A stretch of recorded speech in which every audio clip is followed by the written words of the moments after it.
Nah, Cik. Oke, sip berarti. Oke, baik. Kita berangkat.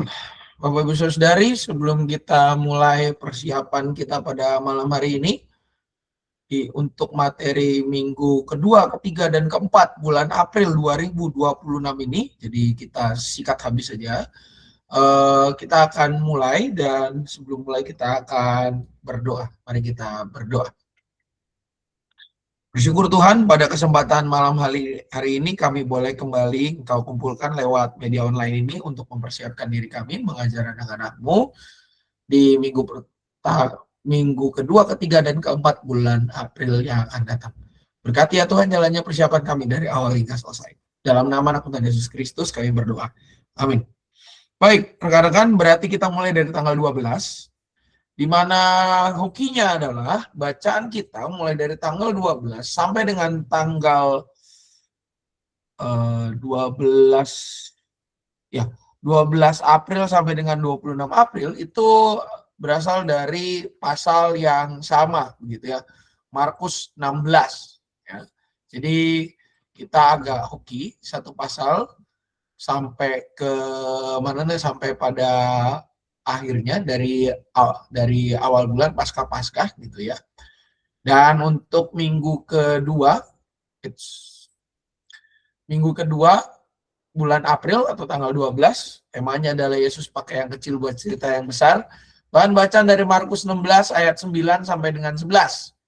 Ini karena apa namanya?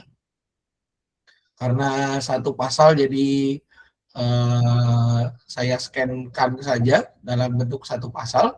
Saya sudah siapkan bacaannya dan saya butuh satu orang sukarelawan atau sukarelawati untuk membacakan dari ayat 9 sampai dengan ayat 11. Silakan rekan-rekan yang bersedia dengan rela hati dan tanpa paksaan mau membacakan bagian ini dari Markus 16 ayat 9 sampai 11. Satu orang saja.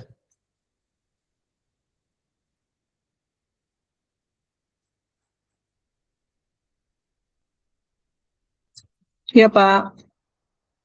Ya, silakan Ya. Bu. Oke, Markus 16 ayat 9 sampai ayat yang ke-11. Setelah Yesus bangkit pagi-pagi pada hari pertama minggu itu, ia mula-mula menampakkan dirinya kepada Maria Magdalena. Yesus pernah mengusir 7 setan dari dia.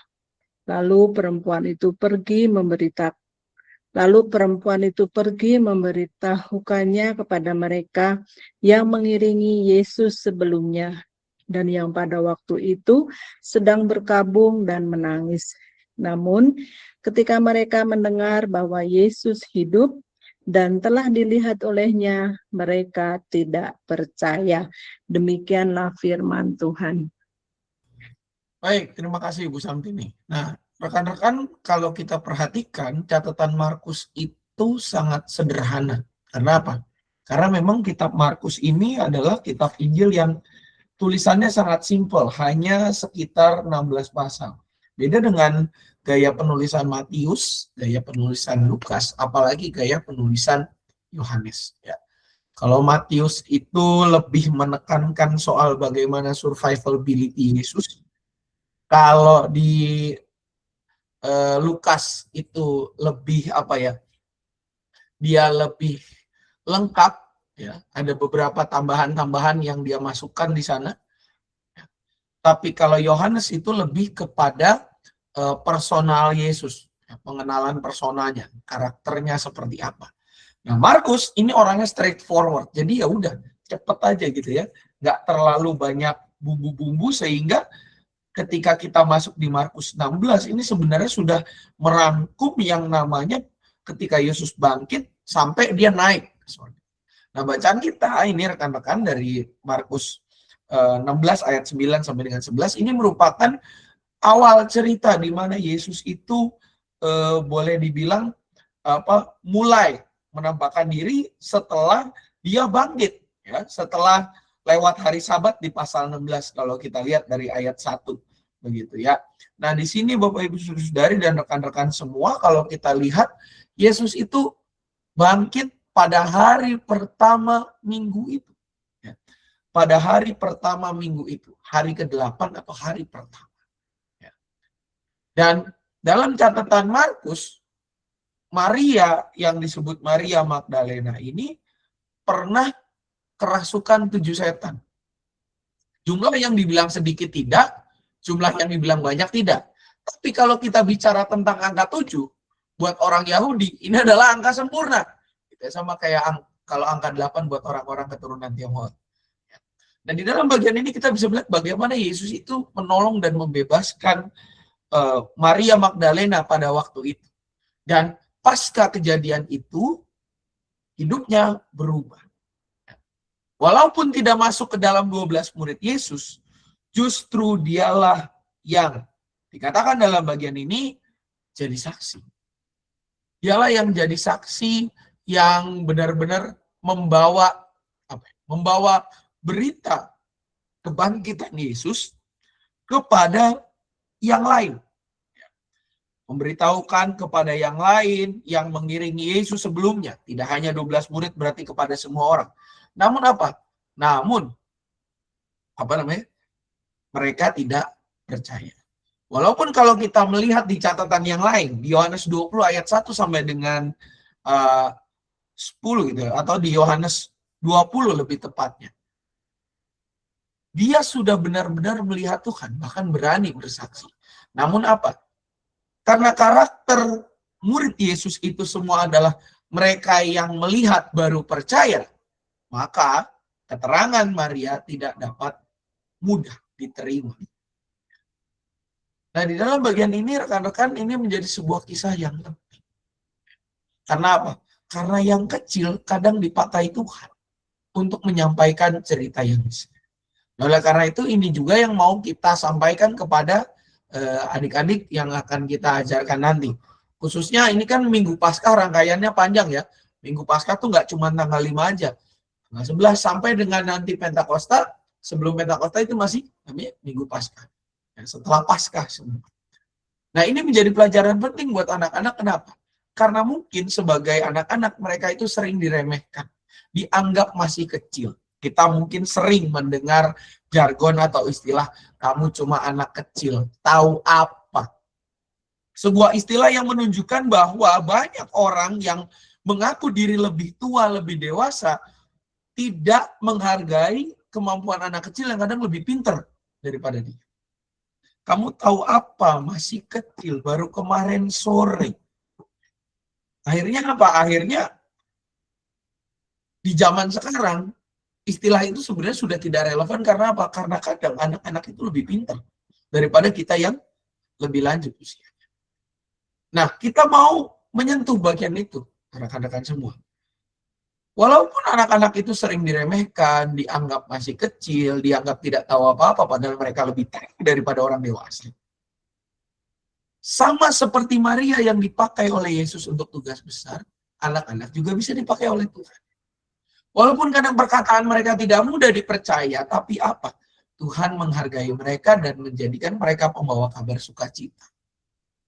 Kita mau mengajak anak-anak untuk benar-benar menjadi pewarta kebangkitan tentang Tuhan kita Yesus Kristus.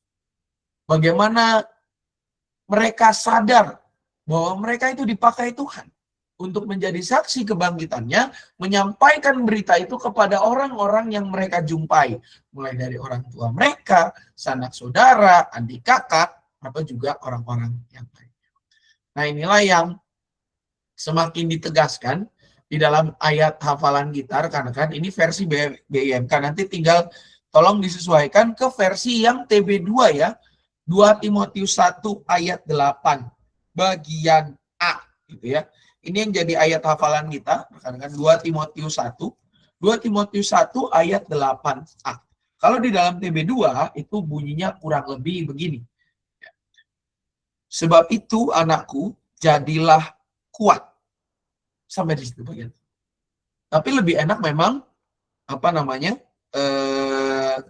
lebih enak 2 Timotius 1 ayat 8. Saya salah baca tadi. 2 Timotius 1 ayat 8 ini begini. Jadi, Janganlah malu bersaksi tentang Tuhan kita. Jadi janganlah malu bersaksi tentang Tuhan kita. Titik. Sampai di situ. Ya.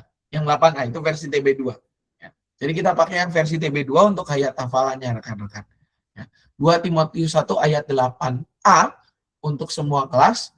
Dan lagu-lagu pendukungnya bisa dicek di bagian ini seperti yang ada di sini. Untuk materi dan juga ayat hafalan, apakah ada tambahan atau pertanyaan? Silakan rekan-rekan.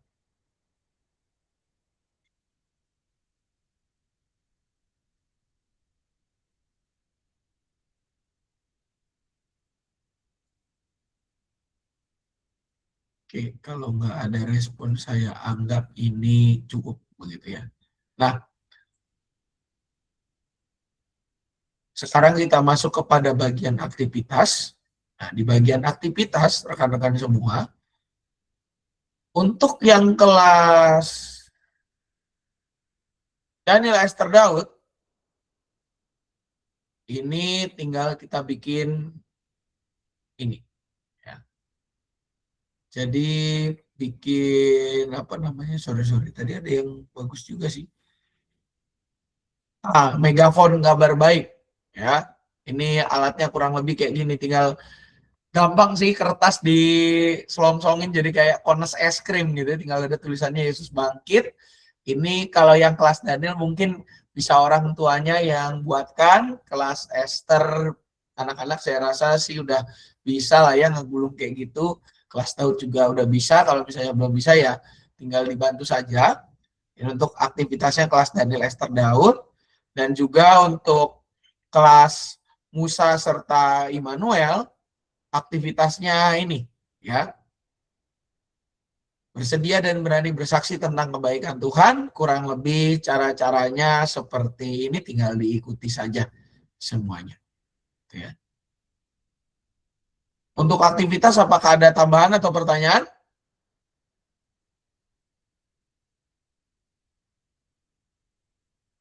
Aman semua rekan-rekan?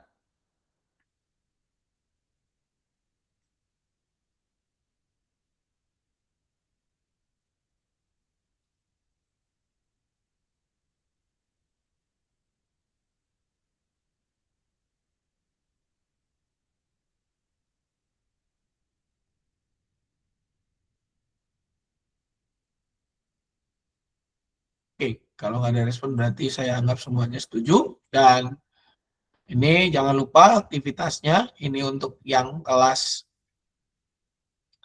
Yeskiel sampai dengan Musa, yang bagian ini. Daniel Esther Daud, aktivitasnya yang ini. Ya. Kita lanjut ke minggu ketiga. Juga satu orang aja. Bacanya pendek-pendek rekan-rekan. Jadi bersyukurlah untuk bulan untuk bulan April ini, di mana bacaan untuk minggu kedua tanggal 19 April dengan tema Yesus nggak mau kamu sendirian, dari Markus 16 ayat 12 sampai dengan 13. Nggak usah dua orang. Ini satu orang saja. Bagi rekan-rekan yang bersedia dengan rela hati membacakan bagian ini, silakan untuk membacakannya. Marcel, Pak. Silakan, Bu.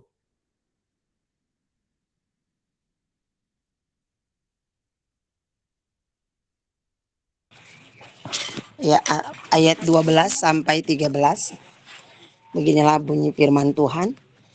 Sesudah itu ia menampakkan diri dalam rupa yang lain kepada dua orang dari mereka ketika keduanya dalam perjalanan ke luar kota.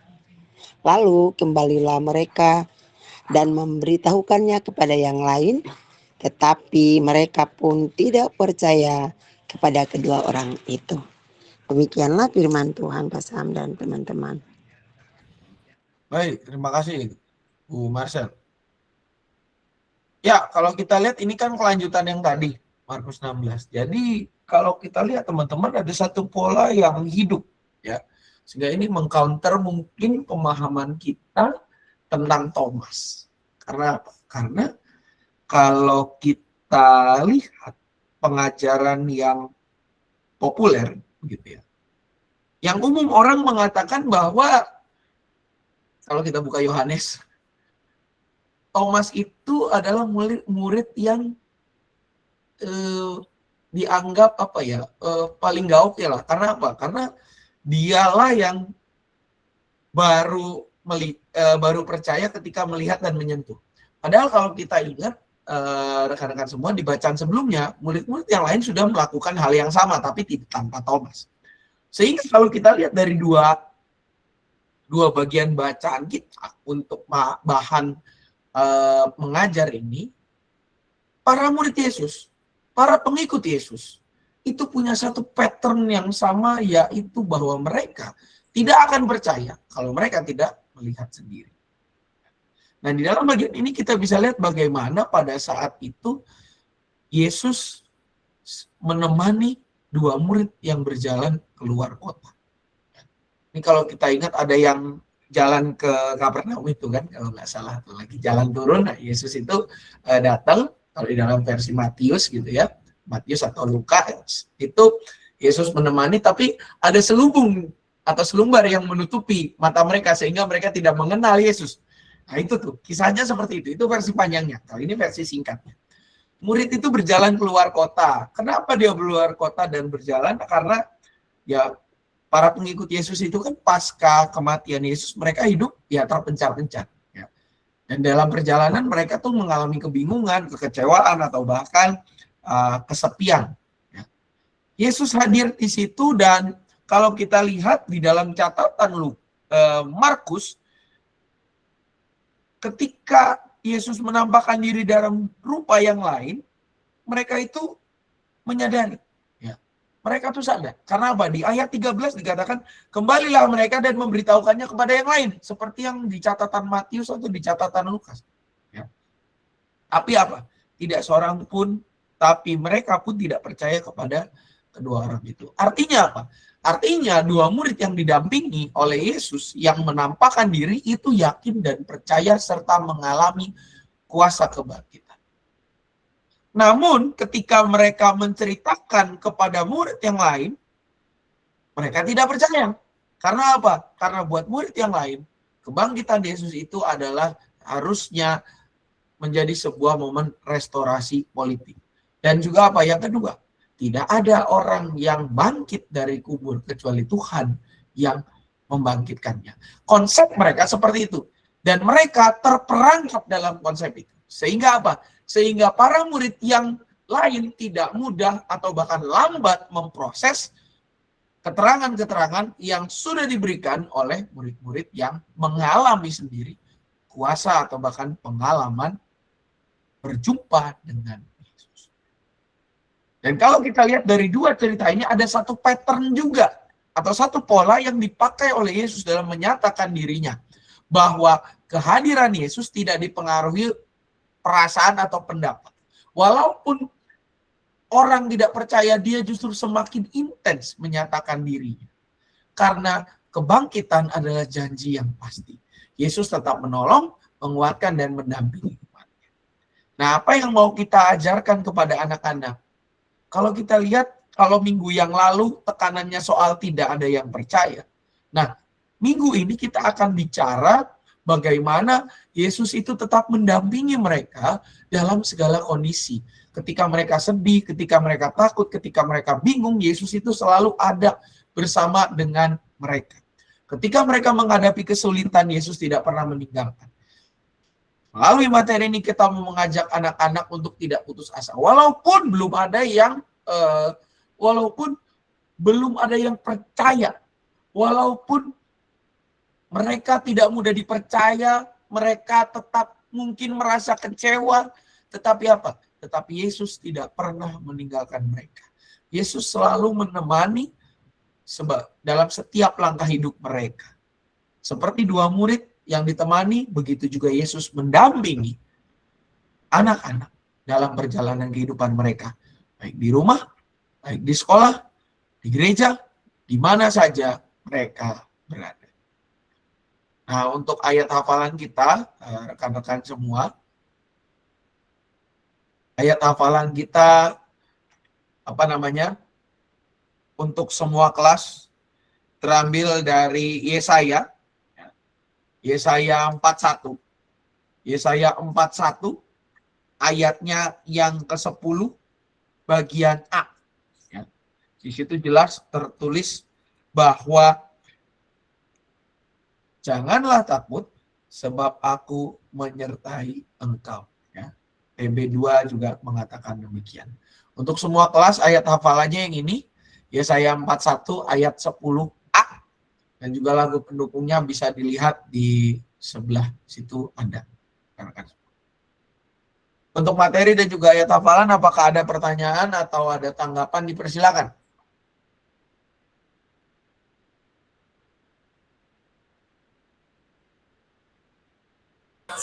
Tidak, Pak.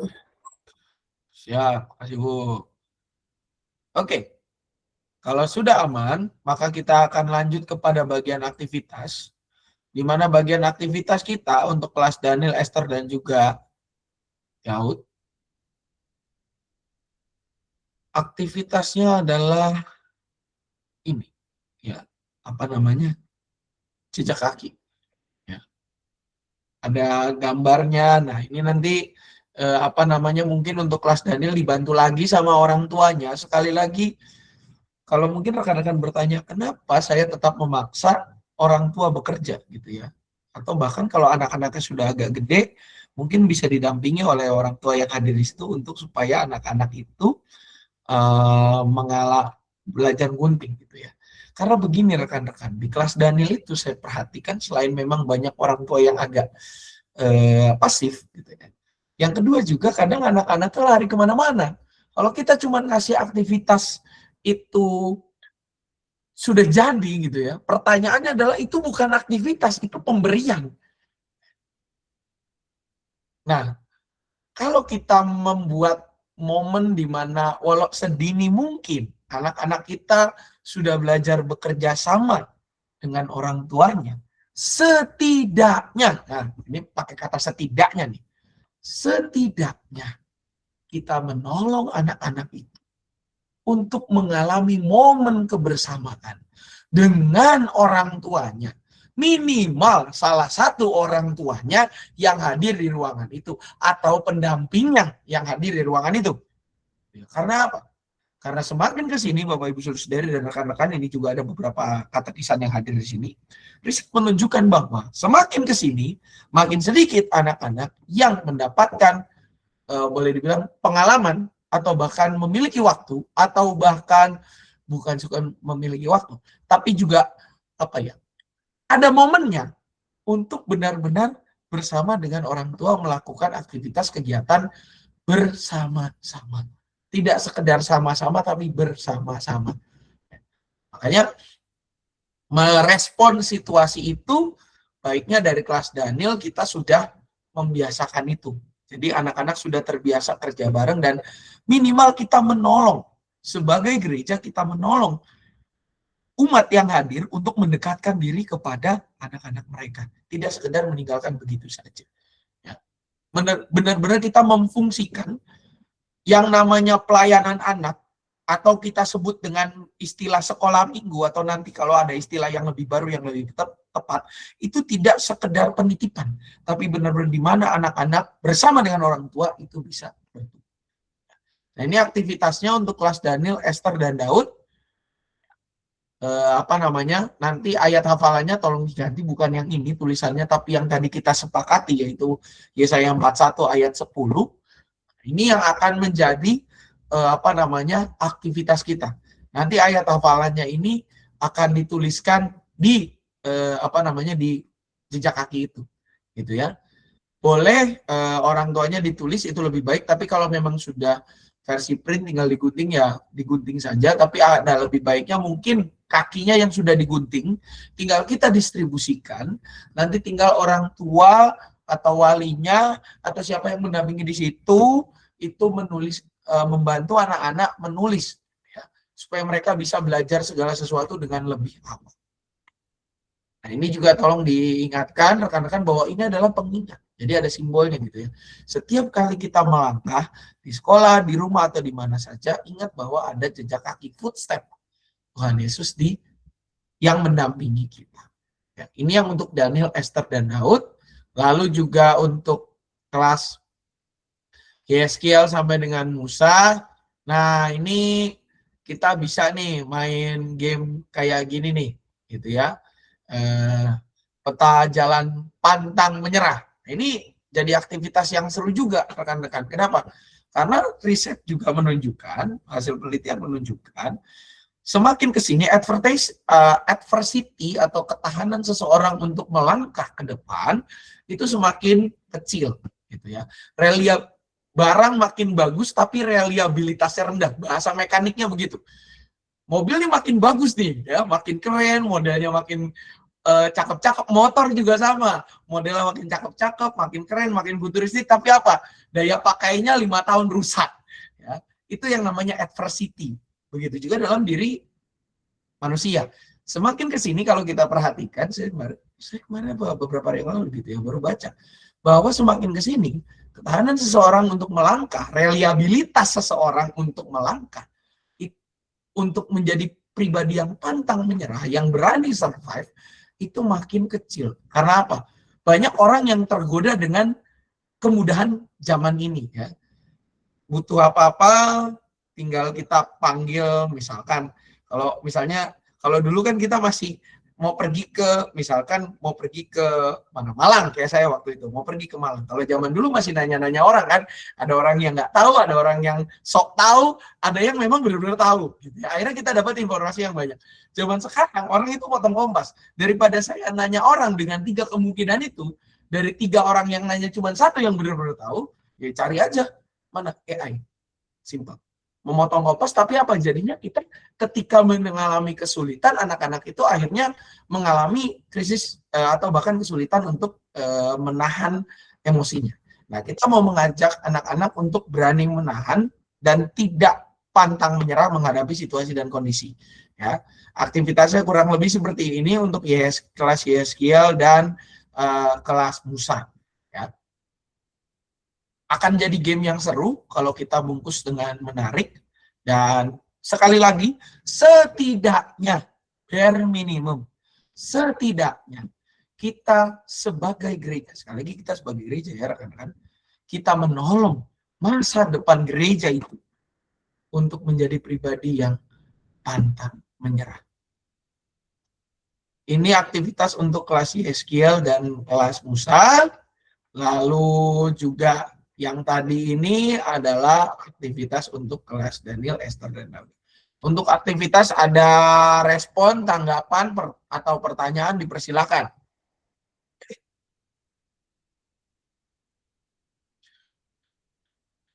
Aman semua rekan-rekan?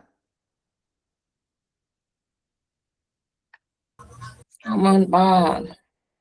Oke. Kalau semua sudah aman, kita lanjut kepada minggu keempat, terakhir gitu ya. Nah, ini bacaan yang paling panjang, itu pun 4 ayat gitu ya. Jadi 1 orang lagi aja gitu ya. Dari ayat 14 sampai dengan 18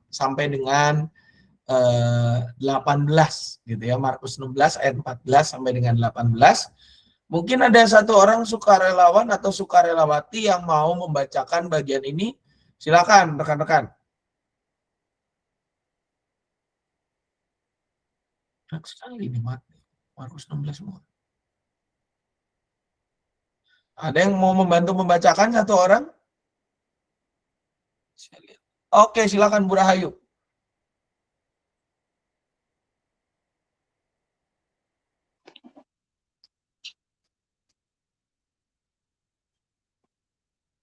Markus 16 ayat 14 sampai 18. Demikian firman Tuhan. Akhirnya ia menampakkan diri kepada ke-11 orang itu ketika mereka sedang makan, dan ia mencela ketidakpercayaan dan kekerasan hati mereka. Oleh karena mereka tidak percaya kepada orang-orang yang telah melihat dia sesudah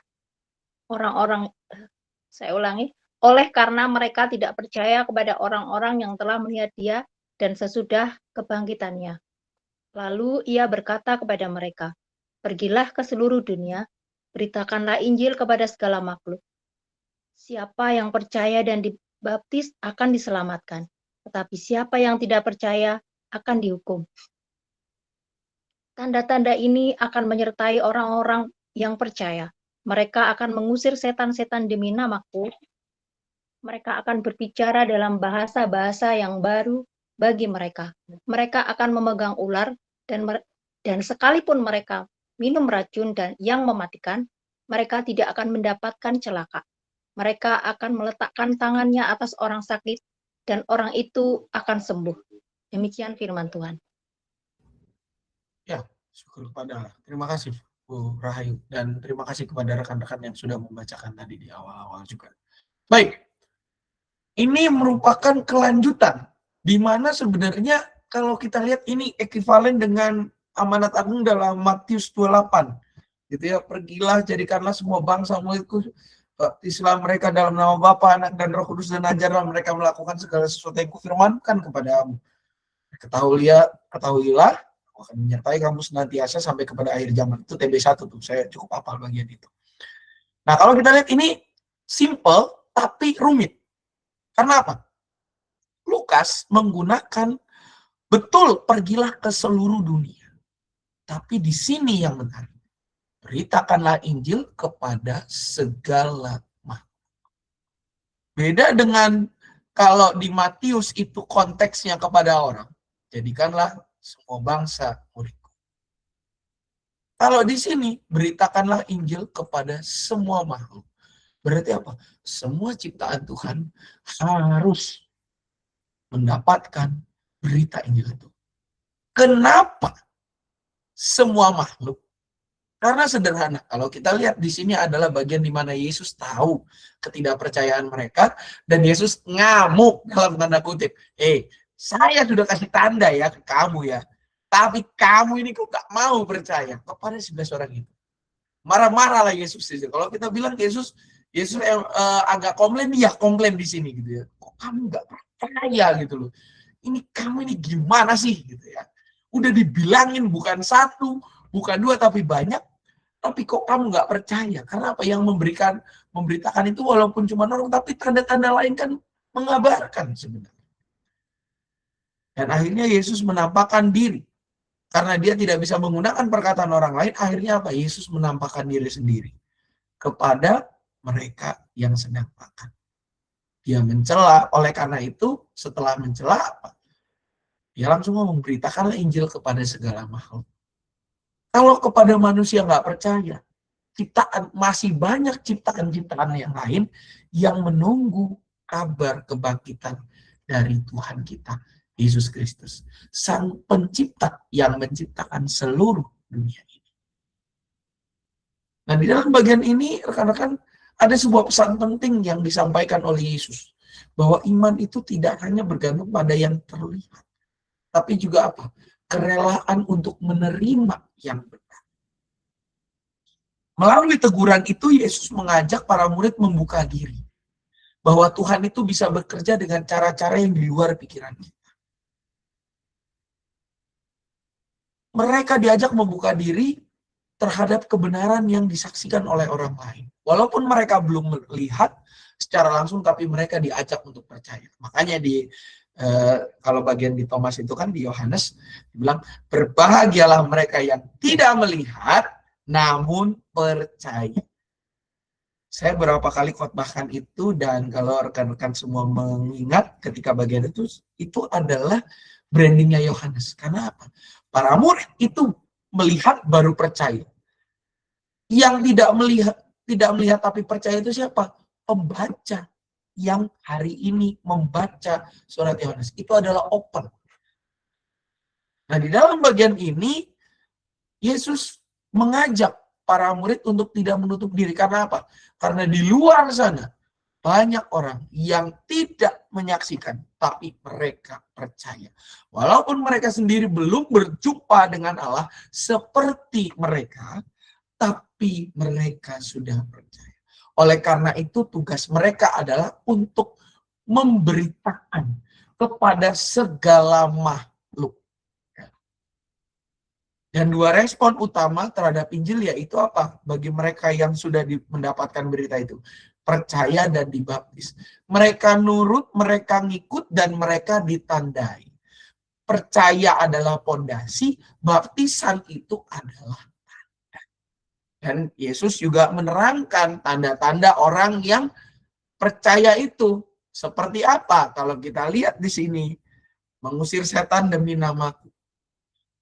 Apakah artinya orang yang percaya itu harus bisa eksorsisme, Pak? Kayak di film-film? Ya enggak. Setan itu, Bapak Ibu Saudari, tidak berwujud roh dan tidak selalu dari luar. Tapi dari dalam diri kita sendiri ada. Ketika kita menggantikan Tuhan dengan diri kita, menjadikan diri kita sebagai prioritas yang utama, menempatkan Tuhan bukan pada tempatnya, tapi justru jadi pelaksana, di mana itu kebalik, harusnya Tuhan yang memberi konsep dan kita pelaksananya, dibalik jadi kita yang memberi konsep, Tuhan yang melaksanakan, itu sudah ada setan dalam diri kita. Mengusir setan berarti kita bertobat. Lalu juga ada tanda-tanda berbicara dalam bahasa-bahasa yang baru, merujuk pada peristiwa Pentakosta, di mana bahasa-bahasa yang baru itu adalah bahasa-bahasa yang dikenal, bukan bahasa yang tidak dikenal. Namun walaupun dikenal, yang disampaikan apa? Yang disampaikan adalah berita tentang kebangkitan Tuhan Yesus dalam berbagai bahasa yang dimengerti oleh orang. Mereka akan memegang ular dan sekalipun mereka minum racun yang mematikan, mereka tidak akan mendapat celaka. Wow, berarti kita kebal dong, Pak. Yang enggak gitu juga artinya. Artinya apa? Artinya Bapak Ibu Saudari dan rekan-rekan semua. Dalam bagian di ayat 18, secara khusus yang memegang ular, meminum racun yang mematikan tidak akan mendapat celaka. Ini adalah sebuah jaminan. Karena kan di dalam kitab Kejadian, saya ingat banget itu cerdas cermat saya waktu saya SD dulu. Ya. Keturunannya akan meremukkan kepalamu dan keturunanmu akan meremukkan tumitnya. Ya, kurang lebih kayak gitu. Nah ini di sini poinnya. Bahwa memegang ular berarti apa? Menaklukkan kejahatan. Meminum racun yang mematikan itu berarti berbagai pencobaan. Mereka tidak akan mendapat celaka berarti apa? Bukan artinya kita tidak jatuh-jatuh, bukan. Tapi ketika kita mengalami pencobaan, kita tetap berpengharapan di dalam Tuhan. Mereka akan meletakkan tangannya atas orang sakit dan orang itu akan sembuh. Berarti kita bisa nyembuhin orang, kita pegang. Ya enggak gitu juga artinya, tidak literal. Ini tuh bahasa-bahasa yang ada metaforanya, Bapak Ibu. Ketika dikatakan mereka akan meletakkan tangannya atas orang sakit dan orang itu akan sembuh, memang salah satu tandanya seperti yang dilakukan oleh Petrus. Ya, atau juga Paulus yang menyembuhkan. Ya. Emas dan perak tidak ada padaku. Bisa kayak gitu. Tapi artinya apa?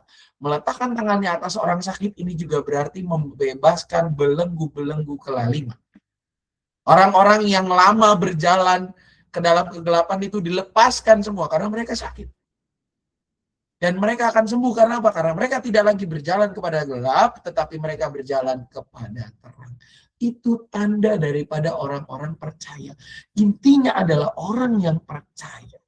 Para murid Kristus itu adalah orang-orang yang akan dipakai Tuhan, melakukan karya-karyanya, membawa pembebasan bagi dunia.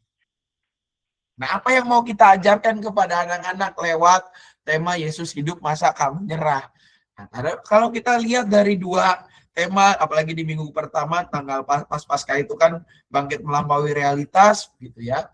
Nah, melalui tema, dan 2 minggu yang lalu berturut-turut kita bicara bahwa jangan menyerah, walaupun kamu tidak didengar, walaupun kamu merasa sendiri, jangan menyerah karena Tuhan mendampingi. Di minggu terakhir bulan April ini, kita mau mengajak anak-anak kita untuk belajar percaya dan hidup dalam pengharapan. Karena Tuhan memperlengkapi kita. Dan kepercayaan itu, pengharapan itulah yang akan menolong kita untuk berani bersaksi tanpa rasa takut atau khawatir. Karena Tuhan senantiasa menyertai. Dalam perbuatan, dalam kata-kata, kalau kita yakin dan percaya seperti itu, maka kita akan bertumbuh menjadi anak-anak yang benar-benar mewartakan kebangkitan Tuhan lewat apapun yang kita katakan, yang kita pikirkan, maupun yang kita lakukan. Semuanya untuk kemuliaan nama Tuhan dan bukan untuk kepentingan diri kita. Oleh karena itu, rekan-rekan, ayat hafalannya diambil dari Matius 28. Ya. Matius 28 ayatnya yang ke-20 bagian B untuk semua kelas. Ya. Ketahuilah, aku menyertai kamu senantiasa sampai akhir zaman. Ini versi yang TB baru ya, sudah TB2 ini. Ketahuilah, aku menyertai kamu senantiasa sampai akhir zaman. Itu ayat hafalannya untuk di minggu keempat bulan April, dan ini juga ada beberapa lagu pendukung yang bisa digunakan di kelas. Itu materi untuk minggu keempat. Adakah tambahan atau pertanyaan? Dipersilakan. Atau tanggapan juga boleh. Aman semua, rekan-rekan?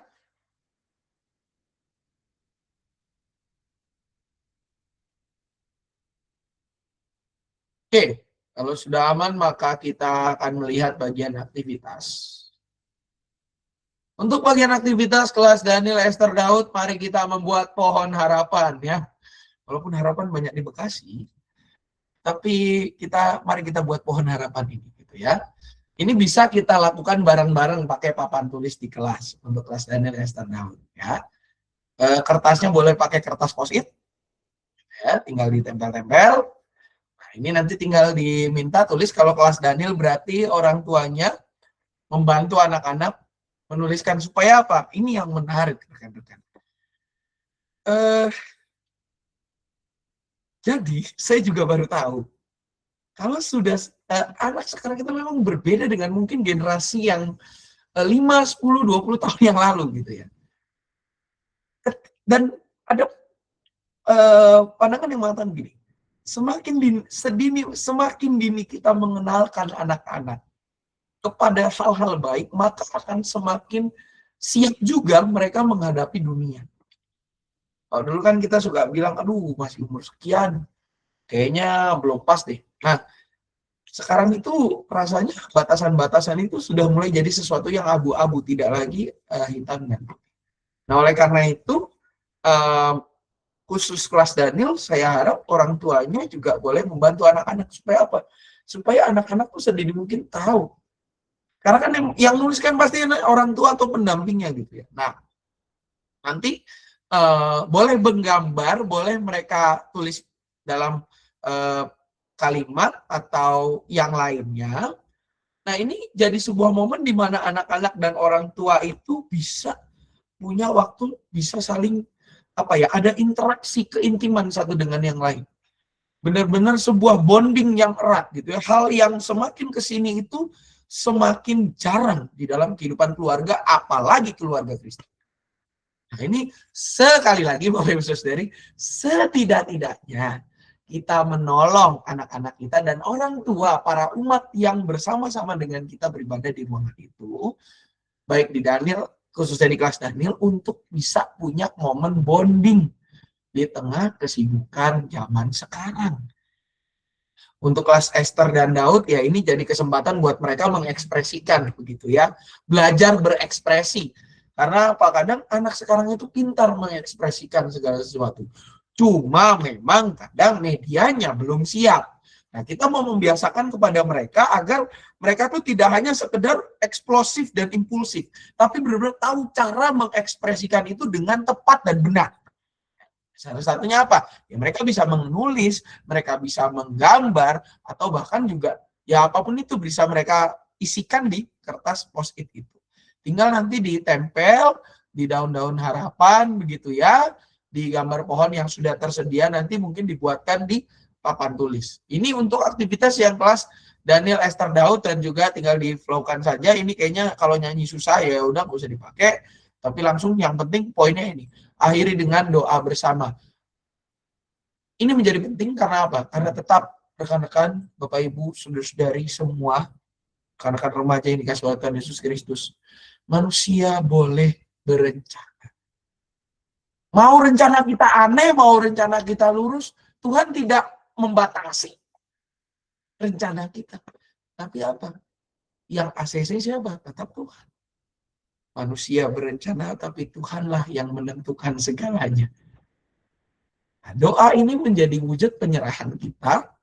Bagaimana kita menyerahkan apa yang menjadi pikiran kita dan menyerahkannya kepada Tuhan, benar-benar menghidupi semangat apa yang Tuhan Yesus katakan di dalam doanya di Taman Getsemani. Bukan kehendakku yang jadi, melainkan kehendakmu lah yang jadi. Jangan dibalik.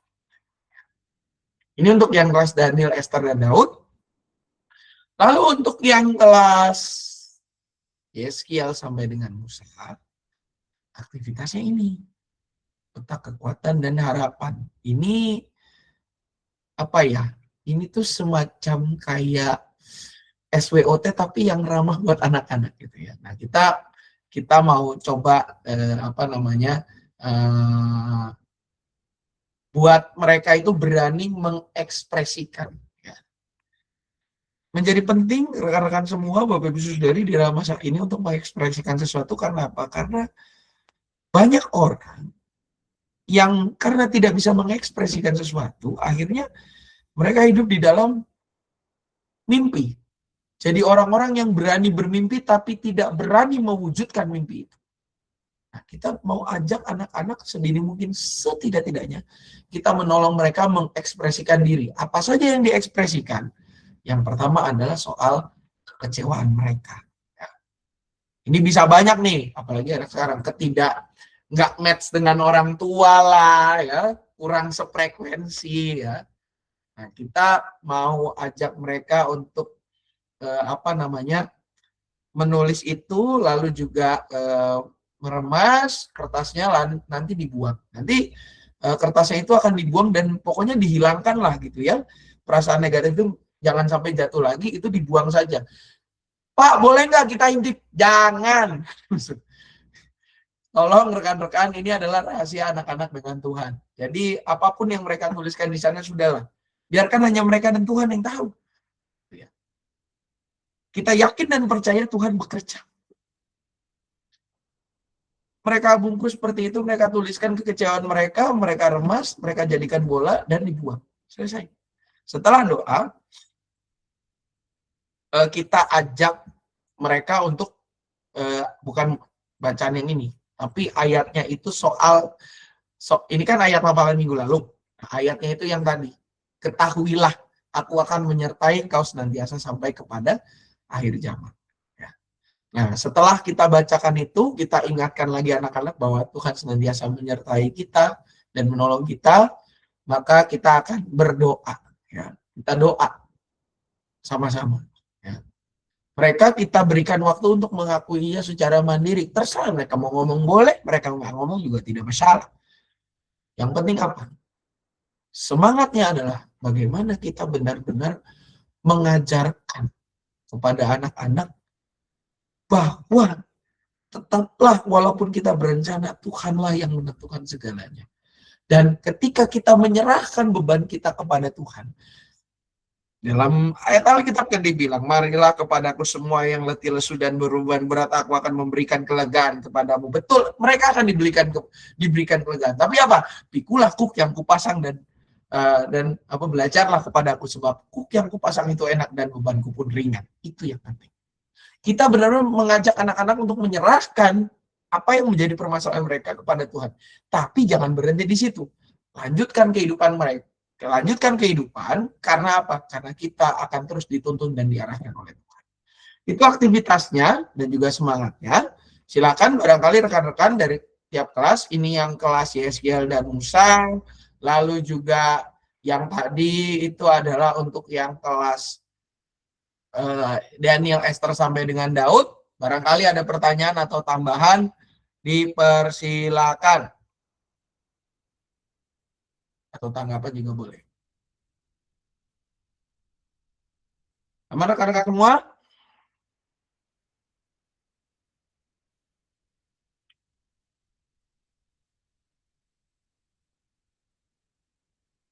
Oke, kalau sudah aman, ini persiapan kita beres di sini. Untuk persiapan berikutnya rekan-rekan, kita akan persiapan lagi. Aduh, jangan tanggal 25 GHS ya. Kita akan persiapan lagi mungkin di jauhan kalau tanggal 11. Ya udahlah, tanggal 25 aja. Tanggal 25 April 2026 kita akan persiapan GSM lagi untuk materi minggu pertama. Kita normal nih ya, yang sekarang minggu pertama dan kedua bulan Mei 2026 gitu ya. Karena yang kemarin karena kita sudah menghabiskan bulan April, jadi kita nanti tanggal 25 kita akan persiapan. Jamnya tetap sama, jam 7 malam, tidak berubah gitu ya. Jam 7 malam untuk kelas Daniel, Esther dan juga Musa begitu ya, dan juga rekan-rekan jangan lupa juga untuk selain menonton tayangan ulang, tolong diingatkan ke murid-muridnya di masing-masing kelas, khususnya orang tuanya, kalau memang anaknya masih cacar, biar kata sudah kering sekalipun, tolong di rumah saja dulu. Tolong di rumah saja dulu. Karena apa? Ini kita lagi banyak nih. Memang betul, di gereja kita sudah lakukan langkah mitigasi dengan sanitasi. Begitu ya, kita sudah semprotkan cairan disinfektan ke kelas-kelas sekolah minggu, di ruang remaja, dan juga di ruang kebaktian umum. Tadi Babe sudah beraksi dengan alat perangnya itu ya, gitu ya. Puji Tuhan alat perang zaman COVID masih bisa kita pakai. Namun, kalau kita itu kan hanya sifatnya preventif, gitu ya, bukan pencegahan yang masif. Baiknya adalah apa? Supaya tidak semakin besar, maka kita himbau saja untuk yang memang masih dengan kondisi seperti itu di rumah saja. Jangan memaksakan. Karena apa? Minggu depan itu akan Paskah. Dan juga di situ teman-teman tolong diingatkan, apalagi mulai minggu ini gitu ya. Minggu depan Paskah aksi puasanya tolong dibawa, gitu ya. Tolong dibawa karena akan dikumpulkan. Jadi tolong ini safety measures kita ya rekan-rekan, supaya tidak makin kemana-mana. Ini bahkan saya catat anak atek saya saja sudah kena gitu ya. Saya bilang, ini kok sudah besar kena cacar, bingung saya langsung. Nah, ini jadi safety measures kita, jadi bagaimana cara kita menghadapi dan benar-benar mewujudkan GKI Cicurug yang sehat, kuat, dan juga inovatif, dan bagaimana kita juga menghadapi pancaroba. Ini kan sudah mulai perubahan zaman. Tadi hujannya besar sekali. Setelah beberapa hari mungkin cuaca agak panas. Dan yang kedua juga rekan-rekan, BPK Penabur ada undangan. Suratnya seingat saya, kalau surat untuk fisik ada di ruang guru kita, di yang nama wifi-nya Lausri Cokantian itu. Dan surat digitalnya tadi saya sudah serahkan kepada rekan-rekan pengurus untuk ditindaklanjuti gitu. Silakan rekan-rekan dibaca isi suratnya dan mungkin bisa disuarakan kepada orang tua murid di kelasnya masing-masing. Itu saja tambahan dari saya mungkin. Ada tambahan lagi mungkin dari rekan-rekan pengurus Komisi Anak, Cirin atau juga yang lainnya? Selamat malam, Pak. Ya, Ci, Untuk Ci. pembinaan, Pak, tanggal 12 April. Pembinaan pengurus dengan BPJ dan MJ. Bukan pembinaan sih, namanya apa ya? Gathering namanya. Oh ya, Ci, siap, makasih. Jadi diingatkan juga rekan-rekan kepada pengurus Badan Pelayanan Jemaat dan juga bakal calon pengurus tanggal 12 April itu ada kegiatan kita kebersamaan sekaligus pembinaan sarasehan simpelnya begitu ya. Tanggal 12 itu setelah kebaktian umum 2, sangat berharap rekan-rekan semua, baik rekan-rekan pengurus maupun bakal calon pengurus untuk boleh hadir dalam kegiatan itu, di mana kita dalam kegiatan sarasehan itu akan dipandu oleh Pendeta Febe Oriana Hermanto, gitu ya, yang memang juga tugas ke kita hari itu. Yang pasti ini akan menjadi sebuah hal yang mencerahkan dan menguatkan bagi kita semua, gitu ya, di mana kita akan disegarkan dalam pelayanan kita. Maaf, Pak, untuk calon PD juga, Pak, dan seluruh koram. Oh iya, oh iya. Yang remaja dan calon CD, anak kelas katekisan semuanya wajib ikut juga, gitu ya. Karena ini jadi buat semua, gitu ya. Puji Tuhan, kita bisa memperbanyak yang hadir. Ada lagi tambahan siapa? Cik. Ada tambahan, Cik?